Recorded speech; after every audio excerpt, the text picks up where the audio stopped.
আগে একটা সময় মসজিদের জন্য আপনি 5 টাকা দিতেন, আগে একটা সময় আপনি মসজিদের জন্য 2 টাকা দিতেন, তখন আপনার মাসিক ইনকাম ছিল 5,000 টাকা। কিন্তু আল্লাহ রাব্বুল আলামিন এখন আপনার পরিবারের যে ইনকাম করে তার মাসিক ইনকাম হচ্ছে 50,000 টাকা। কত টাকা? তো আগে যেই সময় 5,000 টাকা রুজি করতেন তখন মসজিদের জন্য জুমার দিন দিতেন 5 টাকা, আর এখন রুজি করে কত টাকা? 50,000 টাকা। এখনো আপনি 5 টাকার নোট দেন, তাহলে এটাকে ইনসাফ করলেন না জুলুম করলেন? আপনি আপনার অবস্থার আলোকে, টাকা হলে মানুষের রুচি পরিবর্তন হয়ে যায়। একটা সময় ব্রয়লার মুরগি খেত, এখন টাকার মালিক হওয়ার পর আর ব্রয়লার মুরগি খায়, স্বাদ লাগে না। তাহলে আপনার টাকা হওয়ার সাথে সাথে সব রকমের রুচি পরিবর্তন হয়, আপনার পোশাক পরিবর্তন হয়, আপনার খাওয়ার রুচি পরিবর্তন হয়, কিন্তু আল্লাহর রাস্তায় দান করার সময় মানুষের রুচি পরিবর্তন এখনো হয় নাই। আছে না নাই? কথা বলে। আল্লাহ রাব্বুল আলামিন আমাদেরকে বুঝার তৌফিক দান করুন। আমরা সবাই বলি আমিন। কৃপণতা অবলম্বন করা যাবে না।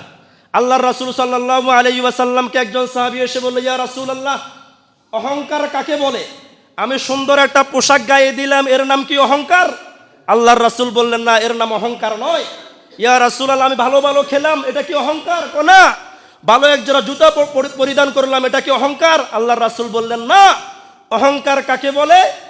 মানুষকে তুচ্ছ তাচ্ছিল্য করা, মানুষকে অবজ্ঞা করা, নিজেকে অন্যের চেয়ে বড় মনে করার নাম হচ্ছে কি? অহংকার।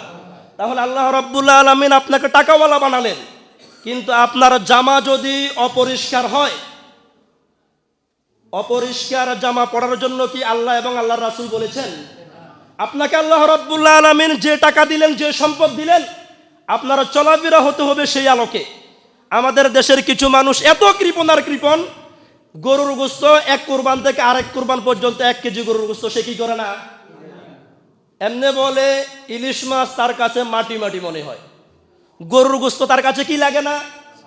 স্বাদ লাগে না, আগের মতো স্বাদ লাগে না। কিন্তু দাওয়াতে গেলে আধা কেজির কম খায় না। আছে না নাই? তখন কি আপনার কাছে মাটি মাটি লাগে না? তাহলে আল্লাহ রাব্বুল আলামিন সম্পদ দিলেন শুধু ব্যাংকের মধ্যে জমানোর জন্য নয়। আল্লাহর রাসূল বলেন, তোমাকে আল্লাহ রাব্বুল আলামিন যে সম্পদ দিলেন সে সম্পদ তুমি পরিধান করো, সে সম্পদ তুমি খাও, আর আল্লাহর রাস্তায় তুমি দান করো। ঠিক কিনা কথা বলেন? তাহলে আল্লাহ রাব্বুল আলামিন অপচয় করার জন্য নিষেধ করেছেন, আবার আল্লাহ রাব্বুল আলামিন কৃপণতা করার জন্য নিষেধ করেছেন, নাকি করেন নাই? আল্লাহ রাব্বুল আলামিন আমাদেরকে বুঝার তৌফিক দান করুন। আমার প্রিয় দ্বীনি ভাইয়েরা, আরেকটা শিক্ষা হচ্ছে ওয়ালা তাকতুলু